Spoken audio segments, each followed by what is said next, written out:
Nice House by the Sea, issue 2, James Tynion the fourth with Alvaro Martinez Bueno on the art. So let's try and piece together this puzzle of a of a comic. And No kidding. I only say that because there's so many characters. Now, this issue is all set around the characters from the original house that are now in, day 700 something, Yep. and how things have changed. And I was a little bit iffy in the middle because I was like, wait, we had that big cliffhanger last time of like some of these characters arriving on the new house. Well, it's not new, obviously they started at the same time, but new to us. Yeah. Right? Yeah. And I was like, oh, we're really not going to address that. Obviously, this issue is all about building up to like how they got there. Like, basically we get the point at the end here where they walk through a portal, and it's like, okay, that's that moment syncing up. This is us getting to grips again with these characters. And it does do some really smart things. I love how it starts with that stuff in the future again, and it's the artist, Ryan, who is in like her post-apocalyptic kind of get up, and she's talking to the audience just like, in the first series did.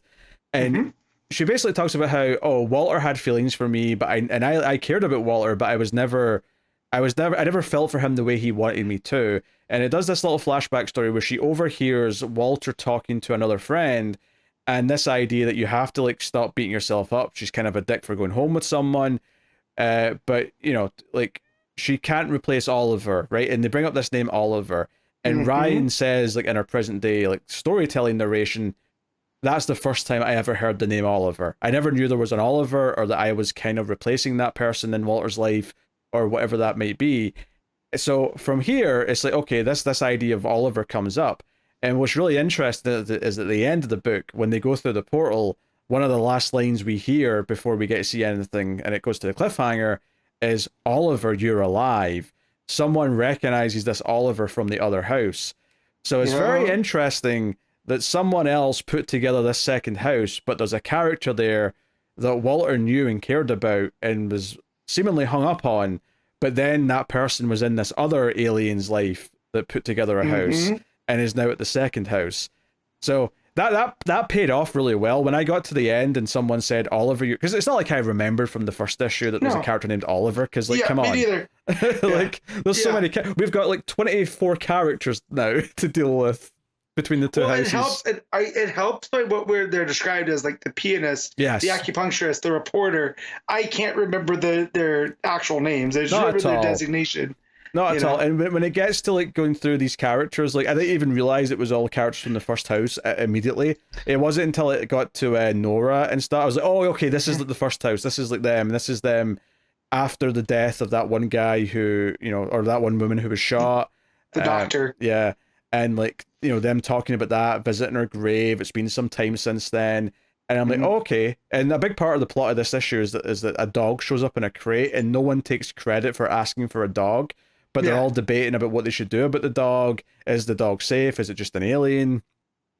And then it all bubbles up to this moment towards the end where one of the characters is controlling the place, just like someone at the other house, where they're picking the weather. They're doing the radio DJ stuff in the morning. And he's like, hey, I'm not controlling this storm. It's not doing stuff that I'm telling it to.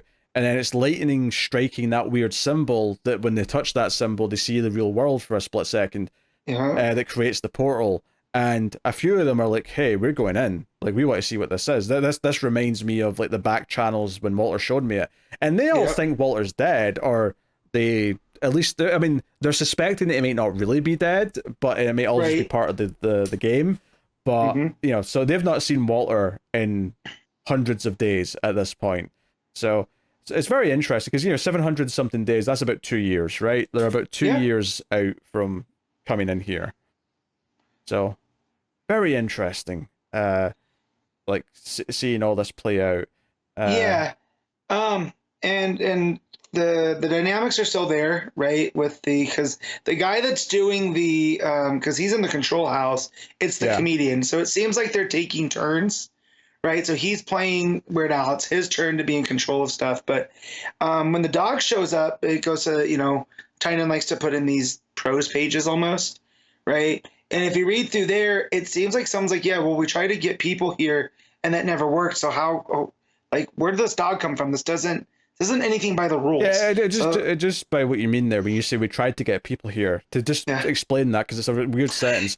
they've Gotcha. asked for people in their deliveries. Like, can we ask for Right. someone to show up in the same way that we can ask for food supplies to show Right. up? And one of them says, no, I tried that early on, it didn't work. But someone's asked for a dog, possibly. Right. Although, honestly, it kind of feels like maybe no one asked for the dog, and that's maybe what's going on. But it seems like someone's asked for a dog, and a dog showed up, so we can ask for animals. That's kind of interesting. You know, that's a new thing. So and the house is divided on how to deal with the dog, and you know all this other. So again, but after you get just the vibe from after 700 days, they've developed a society within the house. yeah, Just kind of like we've seen at the other, like the only thing that ties the two issues together is that sense of that they've lived there for a while, and this is what the interpersonal kind of politics are. yeah. No, it's interesting. And it's funny because this house does feel a lot like the other house at this point after this time, and it makes me wonder: was I wrong to assume that this other house had more knowledge to start with, or was that just because it's been 2 years, so they've had more time to kind of adapt and find out about develop, things? Yeah. So Yeah. That said, there you go. I also like too that it tells us in the blurbs on who the people are when they were chosen by Walter, right? Yeah, and so you can kind of get the friend groups from there. Well, it's interesting though, because obviously, there's the college cluster and the high school cluster, and most of them were picked, 20 years ago, 15 years ago. But there's one or two that are notably much more recent. Like, this person was only picked 2 years ago. And it's like, okay, this is where the changes were made, where he was swapping people in or out for various reasons. Like, it's there throughout. Yeah. And they even put a character guide at the back of the issue because they must know, it's difficult to keep up with all of these characters. I almost wish I just had that up at the side on my second monitor when I'm reading the book, just so that I can like refer back to it at any point. But yeah, no, it's all good, and it's them kind of like accepting this dog, and some of them become kind of attached to the dog, and it's the dog that leads them out to the monolith, because the dog was out during the storm. So again, there's a nice bit of atmosphere and all that. And as this is happening, there's like a really kind of more intense conversation between Reggie and Nora, I think the characters' names are. But Nora's the really sort of moody one, and it's basically, like, why haven't we compared notes and talked about how Walter kind of made us help design this place? Obviously, we forgot a lot of it, but now we're remembering it. Why haven't we like talked about that more? And they're just kind of they're at this kind of stalemate, and like not wanting to like deal with the fact that someone was shot here, and like we're not actually that close. We're not friends. Not having been there a long time.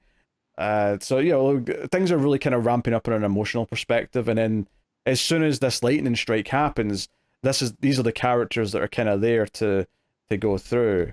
Well, it's Ryan, Reggie, and Nora, who those were the three kind of key characters from the first. So Ryan's the artist. Series. Ryan's the artist. This issue's been focused on. This is the one who didn't know who Oliver was because she came after Oliver. So presumably it's one of the other two who says, "Wait, Oliver, you're alive." So it'll be one of the other two that knows, Walter from before Ryan, that'll be recognizing that character. So, and obviously the art gets really fun here because it starts doing all these sort of weird like light swirls and stuff. And of course, at the end, it reveals that like no one asked for this dog. In fact, it seems like this dog is just Walter himself. The dog mutates, and we see those like sort of the glasses, the solid white glasses that we see with him. He led them there, which is interesting. That's actually, I mean, that's maybe the biggest revelation I wasn't even thinking about, is the idea that Walter wanted some of his people to go through here and see the other house. This isn't something they did by accident or did on their own, like some of the stuff they did in the first series. This is Walter driving them to go and seek out this second house and have that interaction. For what purpose? We'll find out, I guess. Who knows? Yeah, so the way that Reggie and Nora were arguing, Reggie tells Nora that Walter always thought he was in control, but we know that wasn't always true, right? And then the lightning strike happens, and then the dog's revealed to be Walter, right? So it's like, okay, well, who's pulling Walter's strings now, right? Or is Walter actually, finally in control of this, Well, think of it less of it as he in control, but I think the more important question there is this someone pulling Walter's strings, or is this Walter going off book and disobeying the rules of whatever society he's in, whatever his boss is, whoever his boss is, like the rules of this experiment with all the different houses. This seems like he's breaking the rules. Now, I could be wrong, but this feels like Walter going outside of what he's supposed to be doing because he wants to, I don't know, break the entire system down by having like different houses collude and like find out about each other and maybe understand or learn some things. It kind of ruins the experiment if, you know, right? So does that mean they have to restart? Or what does it mean? And keep in mind, one of these people at the other house, this Oliver character, is someone that Walter knew. So presumably that's why Walter picked this specific house for his house to intermingle with. Now, is it because he specifically cares about Oliver, or is that just the right choice because of whatever else he wants to do? Like, if his goal is to break things down, does he just think it'll work better because he knows someone at that house to mess with things? I mean, I don't know. I'm just like spitballing through the various possibilities. Yeah.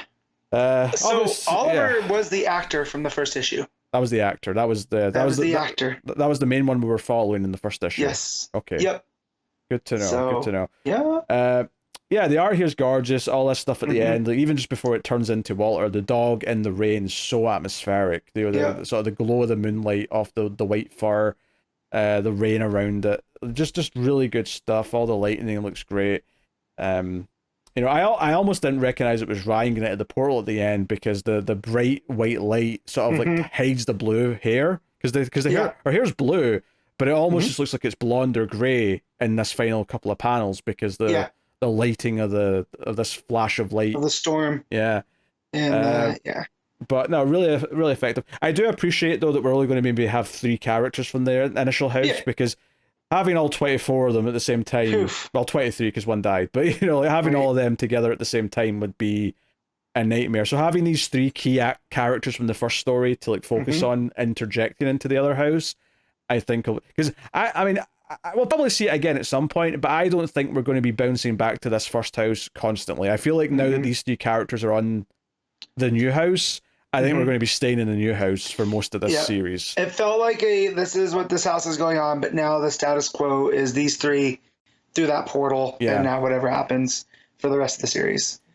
So very, very curious. So I like this show a lot. You know, my only negative is maybe as I was reading it, I was like, wait, are we really not going back to that cliffhanger? But then by the end, it's like, oh no, this is how they get there. This is just sort of setting the scene for where these characters all are at this point in the house's life, and now they're here. So I'm very excited for next issue. It kind of feels like issue 1 and 2 were very much setting up what this story is going to be, and now issue 3 is where it's really going to start to properly get into the meat of it, which is cool.